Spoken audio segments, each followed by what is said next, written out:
किसी ने सच ही कहा है कि मेहनत इतनी खामोशी से करो, मेहनत इतनी खामोशी से करो कि सफलता शोर मचा दे। दोस्तों, मेहनत हर हाल में करें और इतना करें कि आपकी सफलता ही आपका नाम बना दे।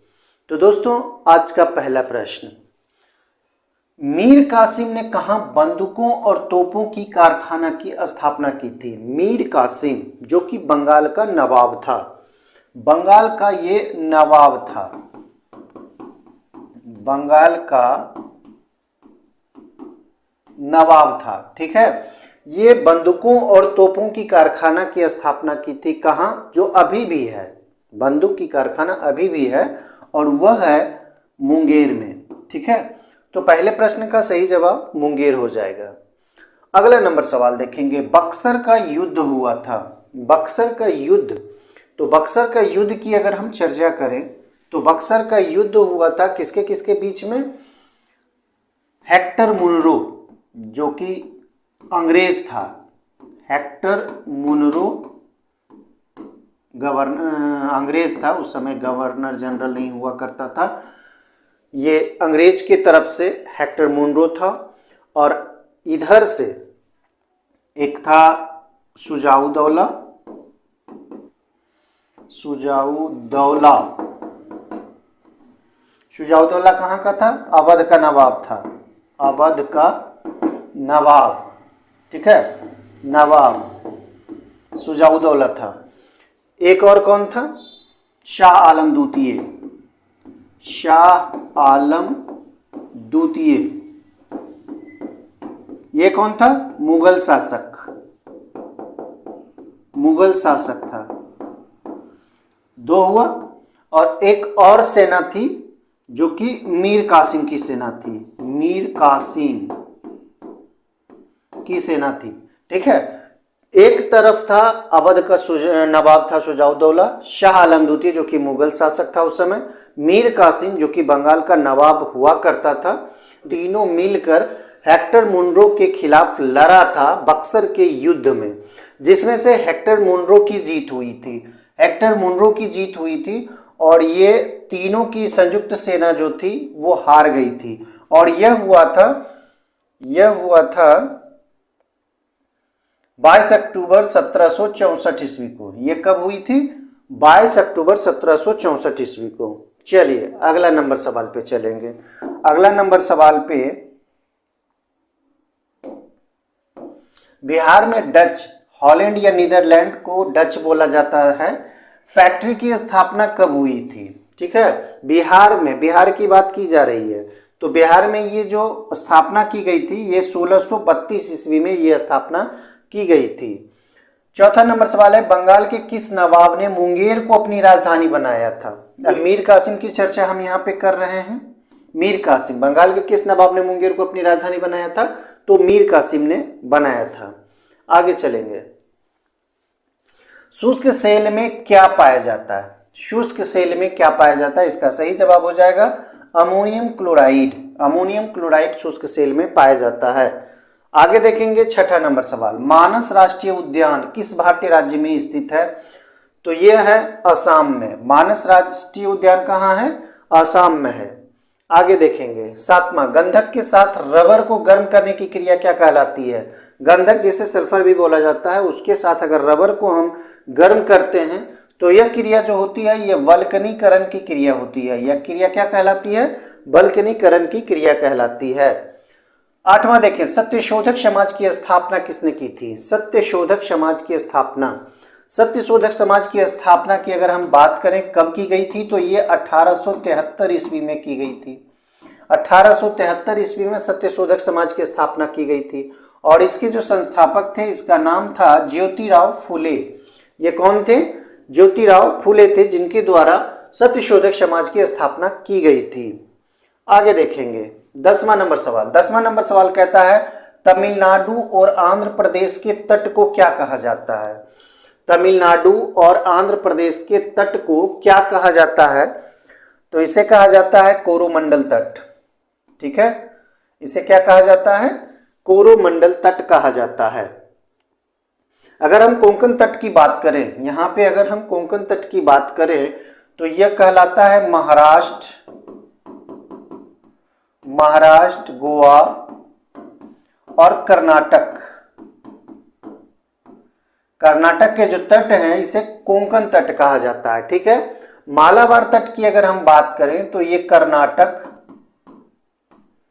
और केरल, कर्नाटक और केरल के जो तट होते हैं इसे मालाबार तट कहते हैं, जबकि कोरोमंडल तट में तमिलनाडु और आंध्र प्रदेश के तट शामिल होते हैं। आगे देखिए 10वां, नीली क्रांति का संबंध। बहुत इंपॉर्टेंट सवाल है, लेकिन छोटा सवाल है, ये मत सोचिएगा कि इंपॉर्टेंट नहीं है। ये मत्स्य पालन से संबंधित है, मछली पालन।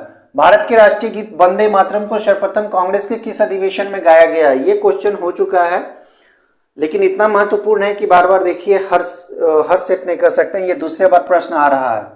तो यह गाया गया था 1896 के अधिवेशन में।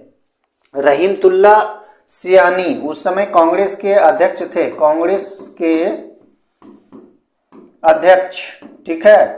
कौन थे? रहीमतुल्ला सियानी।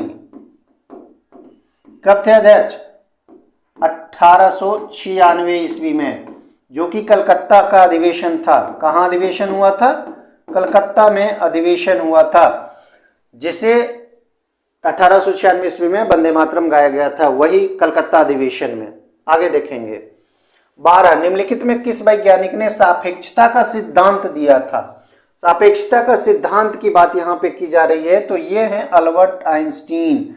ये इतना इंपॉर्टेंट है कि इसे आप बीबीआई की श्रेणी में रख सकते हैं और इसे नोट कर लें। ये क्वेश्चंस बहुतों बार पूछा जा चुका है। थॉमस अल्वा एडिसन की बात करें तो ये बल्ब के आविष्कारक माने जाते हैं, बल्ब के आविष्कारक माने जाते हैं, ठीक है। उसके बाद जे थॉमसन की बात करें तो ये इलेक्ट्रॉन के खोजकर्ता हैं, इलेक्ट्रॉन के खोजकर्ता जे थॉमसन को माना जाता है। सीवी रमन को माना जाता है। सीवी रमन को किस लिए जाना जाता है? रमन इफेक्ट के लिए, रमन इफेक्ट के लिए, ठीक है। और इन्हें नोबेल भी मिल चुका है, रमन इफेक्ट के लिए इन्हें नोबेल मिला है 28 फरवरी 1930 ईस्वी को, तो इसे भी आप याद रखें। आगे देखेंगे 13 नंबर सवाल है, शक संवत को राष्ट्रीय पंचांग के रूप में कब अपनाया गया? शक संवत जो कि राष्ट्रीय पंचांग है भारत का, यह 22 मार्च 1957 ईस्वी को अपनाया गया था। 22 मार्च 1957 ईस्वी को इसे अपनाया गया था, इसे याद रखें। सुंदरलाल बहुगुणा का संबंध किस आंदोलन से है? सुंदरलाल बहुगुणा का संबंध किस आंदोलन से है, ये बताना है। ये क्वेश्चंस अटपटा नहीं है, एकदम शूटेबल क्वेश्चन है, किसी भी तरह से आपको ये कंफ्यूज नहीं करेगा। तो सुंदरलाल बहुगुणा जो है ये है चिपको आंदोलन से। चिपको आंदोलन जो कि वृक्षों की कटाई के लिए, या चिपको आंदोलन वहाँ के लोगों के द्वारा किया गया था। नर्मदा बचाओ आंदोलन, इसके जो प्रणेता हैं इसे मेधा पाटेकर कहा जाता है, मेधा पाटेकर कहा जाता है। हर एक पॉइंट को आप नोट करें, हर एक क्वेश्चन आपके लिए फायदेमंद है। चिल्का बचाओ आंदोलन, सबसे पहले जाने कि चिल्का है क्या। तो चिल्का एक झील है, चिल्का झील है जो मानव निर्मित झील है, मानव निर्मित झील है। यह उड़ीसा में है। कहाँ है? उड़ीसा में है। चिल्का झील जो है उड़ीसा में है। उसके बाद चिल्का झील की अगर हम बात करें तो एशिया की सबसे बड़ी झील है ये, एशिया की सबसे बड़ी झील, एशिया की सबसे बड़ी झील है चिल्का झील। और इसके बारे में अगर बात कर रहे हैं तो ये लैगून झील भी है, लैगून झील है, ये लैगून झील है। और ये इतनी बड़ी लैगून झील है कि ये दुनिया की दूसरी सबसे बड़ी लैगून झील है। तो इस तरह से हर एक चीज को यहाँ पे देखते जाना है। आगे देखेंगे 15, सन 1923 ईस्वी में स्वराज पार्टी का गठन किया गया था। 1923 ईस्वी में किनके द्वारा? तो एक थे मोतीलाल नेहरू और एक थे चित्तरंजन दास। ये दोनों मिलकर स्वराज पार्टी का गठन 1923 ईस्वी में किए थे।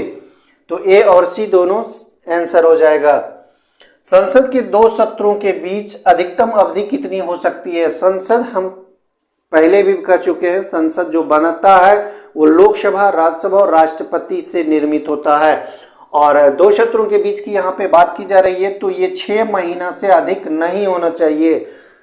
उसके बाद आगे देखेंगे, ऋतु संहार पुस्तक का नाम है, कुमार संभव, रघुवंशम, ये किसकी रचनाएं हैं?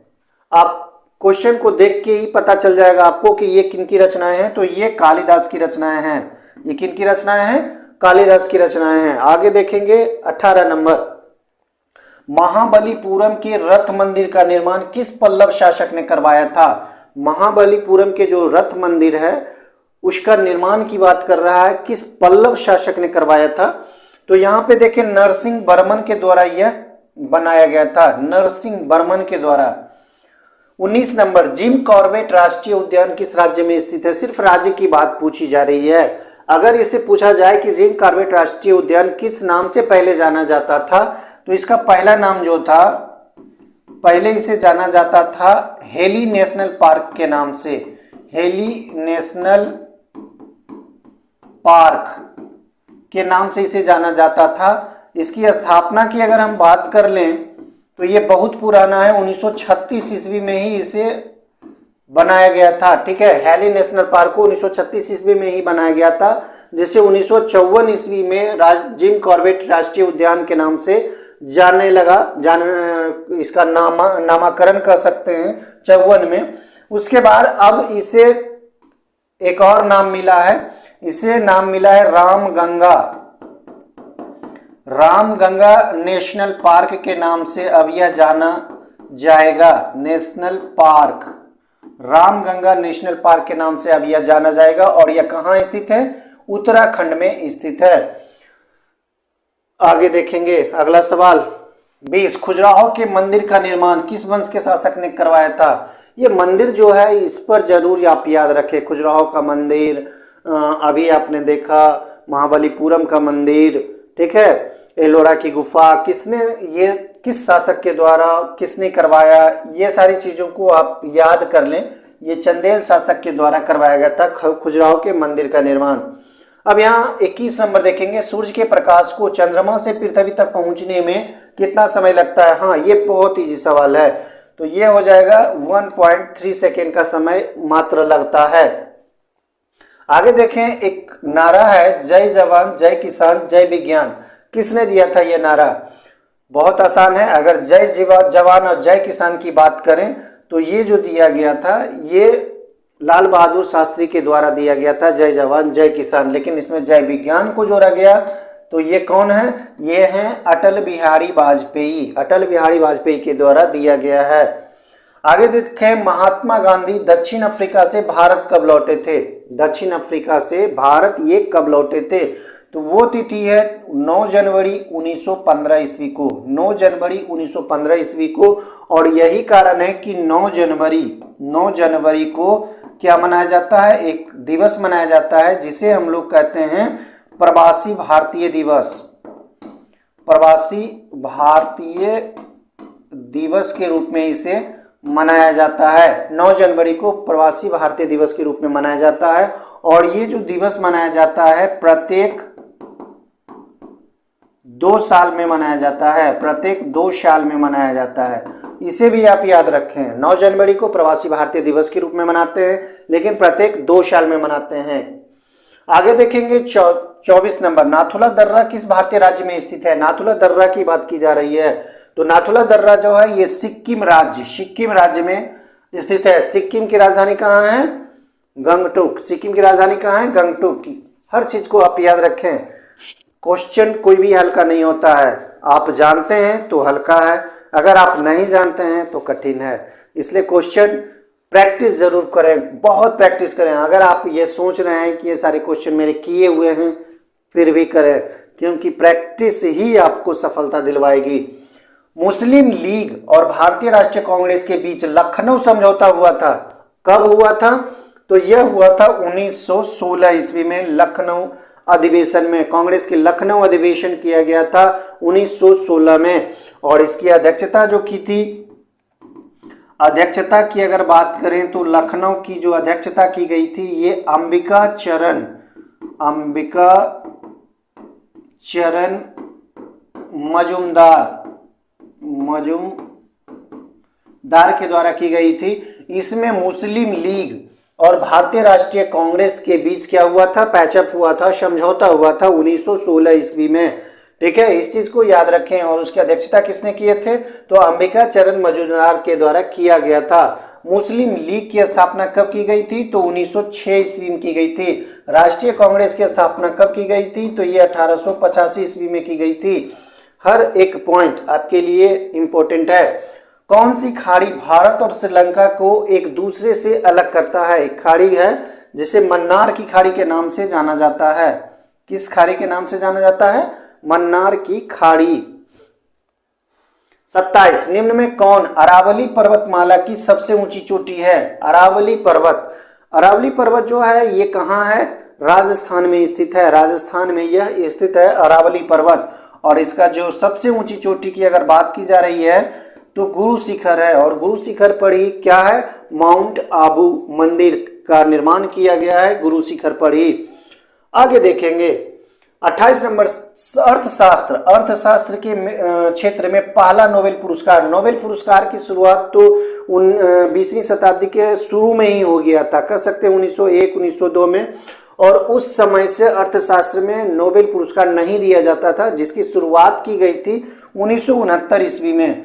अर्थशास्त्र के क्षेत्र में पहला नोबेल जो दिया गया था 1969 ईस्वी में दिया गया था। दोस्तों प्रैक्टिस हम बार बार कह रहे हैं, प्रैक्टिस ही आपको सफलता दिलाएगी। क्योंकि कॉन्फिडेंस जो होता है, वो लेवल जो बनता है वो प्रैक्टिस से बनता है, सिर्फ रट्टा मारने से नहीं बनता है। रट्टा से कंफ्यूजन ही उत्पन्न होगा। इसलिए हम कहते हैं प्रैक्टिस पे ज़्यादा जोर दें, जितना पढ़ें उसका प्रैक्टिस जरूर करें।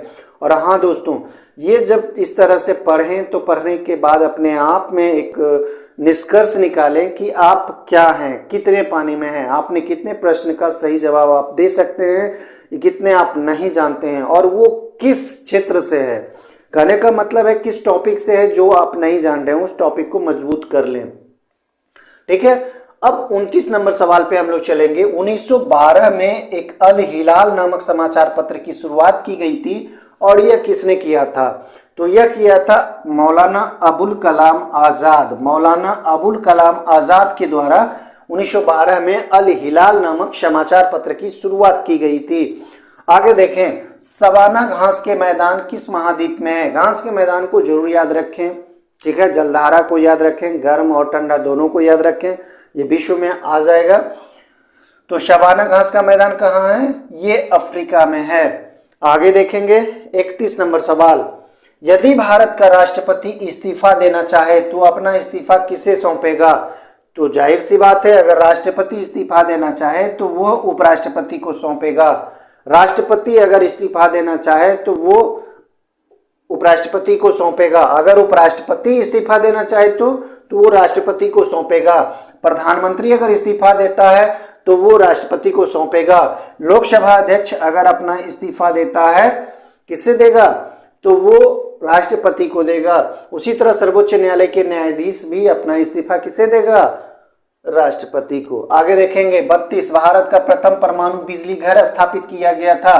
परमाणु घर, ये जो प्रथम परमाणु बिजली घर की स्थापना की बात की जा रही है, तो ये तारापुर में स्थापित किया गया था। तारापुर कहाँ है, महाराष्ट्र में है। तारापुर कहाँ है, महाराष्ट्र में है।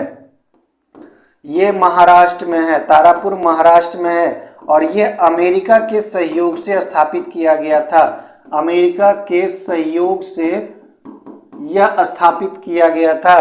ठीक है, अब आगे देखेंगे 33 नंबर सवाल। कौन भारतीय राष्ट्रीय कांग्रेस के प्रथम मुस्लिम अध्यक्ष की यहाँ पे चर्चा की जा रही है।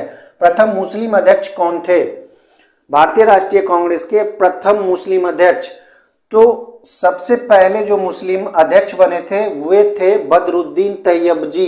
ठीक है, बदरुद्दीन तैयब जी। और यह बने थे 1887 ईस्वी के अधिवेशन में। 1887 के अधिवेशन में बदरुद्दीन तैयब जी भारतीय राष्ट्रीय कांग्रेस के प्रथम मुस्लिम अध्यक्ष के रूप में जाने जाते हैं। 34 कहता है भारतीय संविधान में पहला संशोधन कब किया गया था। सबसे पहला जो संशोधन किया गया था भारतीय संविधान में 1951 में किया गया था, 1951 ईस्वी में। अब देखें भाभा परमाणु अनुसंधान केंद्र कहाँ स्थित है? भाभा परमाणु अनुसंधान केंद्र कहाँ स्थित है? तो इससे पहले जाने कि भाभा परमाणु अनुसंधान केंद्र का पहले क्या नाम हुआ करता था। तो पहले इसका क्या नाम हुआ करता था? ए से एटॉमिक, ई से एनर्जी, फिर ई यानी कि डबल ई एस्टैब्लिशमेंट और ट्रॉम्बे, ठीक है, AEET के नाम से यह जाना जाता था पहले, भाभा परमाणु अनुसंधान केंद्र। और इसकी स्थापना जो की गई थी 1954 ईस्वी में की गई थी। इसकी स्थापना कब की गई थी? 1954 ईस्वी में। ए से क्या होता था? ए से एटॉमिक, ई से एनर्जी, ई से फिर एस्टेब्लिशमेंट, टी से ट्रॉम्बे। ट्रॉम्बे जो कि कहाँ है? ट्रॉम्बे जो कि मुंबई में है, ये इसका सही जवाब हो जाएगा। ट्रॉम्बे में इसका स्थापना 1954 ईस्वी में किया गया था। बाद में इसका नाम भाभा परमाणु अनुसंधान केंद्र किया गया, जिसे शॉर्टकट में BARC कहा जाता है। बी से भाभा, ए से एटॉमिक, आर से रिसर्च,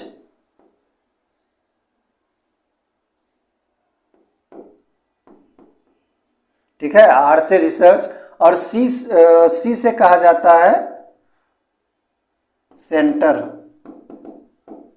ठीक है। Bhabha atomic research centre bark के नाम से यह जाना जाता है, भाभा परमाणु अनुसंधान केंद्र को। और यह कहाँ है? ट्रॉम्बे, मुंबई में है। इसे पहले AEET के नाम से जाना जाता था। 1954 ईस्वी में इसकी स्थापना की गई थी। और भाभा परमाणु अनुसंधान केंद्र जो नाम दिया गया था 1966 ईस्वी में दिया गया था, इसे भी आप नोट कर लें। 1928 के जो बारदोली आंदोलन था उसका नेतृत्व किसने किया था? तो ये थे सरदार वल्लभ भाई पटेल। और सरदार की जो उपाधि दी गई थी, सरदार की जो उपाधि इन्हें दी गई थी, सरदार की उपाधि जो इन्हें दी गई थी, ये दी गई थी किनके द्वारा? तो बारदोली की जो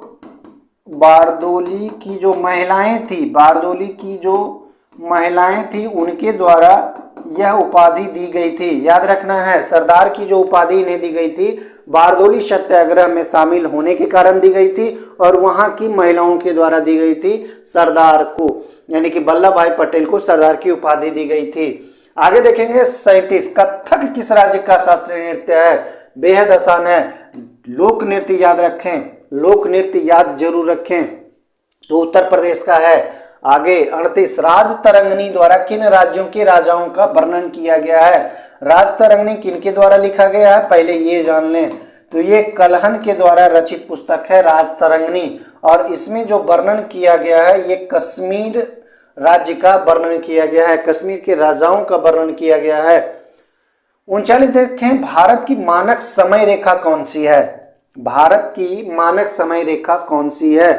देखिए, अगर आप एक चीज जानते हैं कि भारत मानक समय से कितना आगे है, तो 5.5 घंटा आगे है।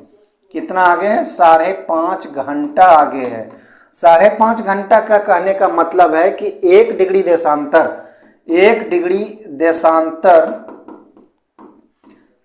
डिग्री देशांतर में 4 मिनट का अंतर होता है, ठीक है। याद रखना है, 1 डिग्री देशांतर में कितने मिनट का अंतर होता है?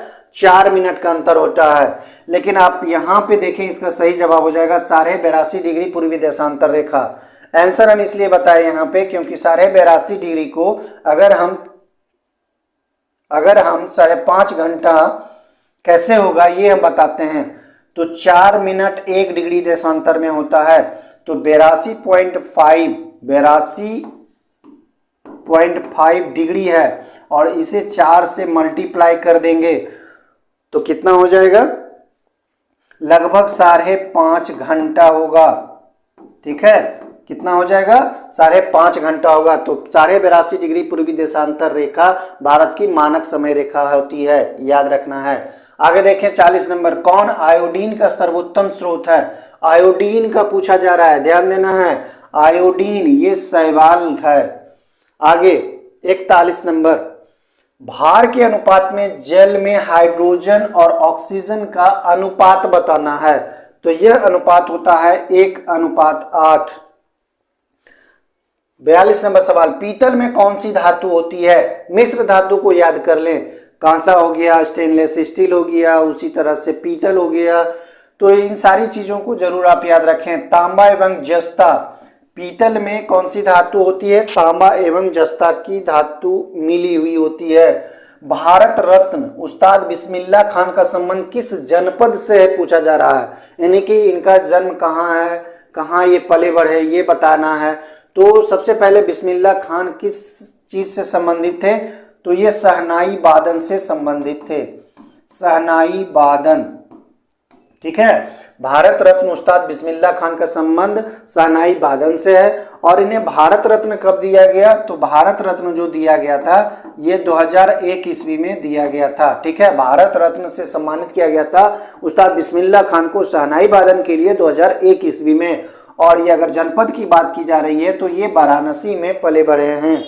आगे देखेंगे 44 नंबर सवाल, भौतिक विज्ञान में नोबेल पुरस्कार पाने वाले पहले भारतीय।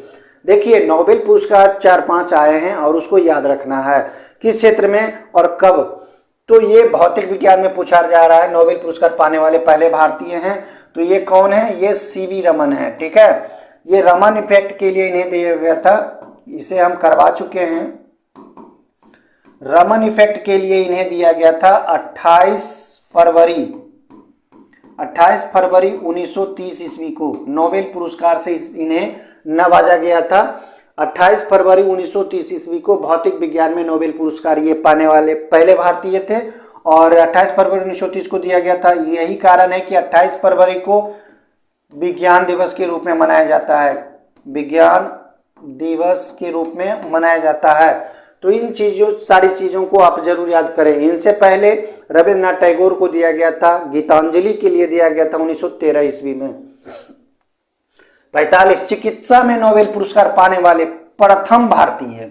देखिए चिकित्सा में जो दिया गया था ये डॉक्टर हरगोविंद खुराना को दिया गया था। चिकित्सा में किन्हें दिया गया था? हरगोविंद खुराना को दिया गया था और यह दिया गया था 1968 ईस्वी में। 1968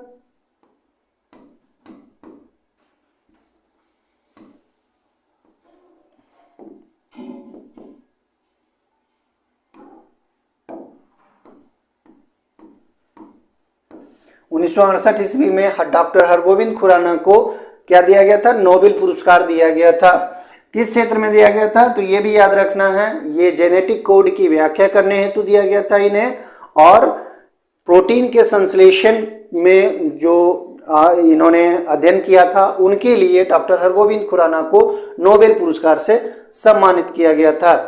अर्थशास्त्र में नोबेल पुरस्कार 1969 ईस्वी में अर्थशास्त्र का नोबेल पुरस्कार की शुरुआत की गई थी और प्रथम भारतीय जो अर्थशास्त्र में नोबेल पुरस्कार पाए थे तो ये थे अमर्त्य सेन। और ये कब पाए थे? 1997-98 में, 98 ईस्वी में। ठीक है, तो अर्थशास्त्र में नोबेल पुरस्कार पाने वाले प्रथम भारतीय कौन थे? अमर्त्य सेन थे। 1998 ईस्वी में इन्हें नोबेल दिया गया था। आगे देखेंगे 47 नंबर, नोबेल पुरस्कार प्राप्त प्रथम भारतीय महिला की बात की जा रही है। तो भारतीय महिला की अगर हम यहाँ पे बात करें तो मदर टेरेसा है। मदर टेरेसा जो कि पहली भारतीय महिला हैं जिन्हें यह नोबेल पुरस्कार दिया गया था और यह दिया गया था 1979 ईस्वी में। यह कब दिया गया था? 1979 ईस्वी में प्रथम भारतीय महिला बनी थी मदर टेरेसा, जो कि नोबेल पुरस्कार विजेता बनी थी। और इन्हें किस लिए दिया गया था? तो शांति के क्षेत्र में दिया गया था। ठीक है, शांति के क्षेत्र में इन्हें नोबेल दिया गया था। 48 देखें, कैलाश और मानसरोवर के बीच स्थल मार्ग को कौन सा मार्ग बनाता है? दर्रा की बात की जा रही है, तो ये माना पास दर्रा है। और माना पास दर्रा कहाँ है? तो ये उत्तराखंड में है। आगे देखेंगे 49, प्रायद्वीपीय भारत की सबसे ऊंची चोटी पूछा जा रहा है। प्रायद्वीपीय भारत की सबसे ऊंची चोटी की अगर हम बात करें तो यह है अन्नायमुड़ी। ये अन्नायमुड़ी कहाँ है? केरल में है। ये अन्नामुड़ी कहाँ है? केरल में है। और ये किस पहाड़ी पे है? अन्नामलाई की पहाड़ी पर है। ठीक है, ठीक है, कार्डमम पहाड़ी भी है वहाँ पे, जिसको कार्डमम पहाड़ी भी है, वो इलायची पहाड़ी एक ही हो गया। उसके बाद आगे हम लोग देखेंगे आज का अंतिम सवाल, कन्याकुमारी से भूमध्य रेखा कितने किलोमीटर दूर है? कन्याकुमारी से भूमध्य रेखा की दूरी पूछ रहा है। भूमध्य रेखा, विषुवत रेखा 876 किलोमीटर, 876 किलोमीटर, किलोमीटर कह सकते हैं इसे, 876 किलोमीटर की दूरी है कन्याकुमारी और भूमध्य रेखा के बीच की दूरी। तो दोस्तों आज का वीडियो कैसा लगा? लाइक और कमेंट जरूर करें, दोस्तों को शेयर करें, दोस्तों को शेयर करें, यही हमारी पूंजी है। अंत तक देखने के लिए धन्यवाद। जय हिंद।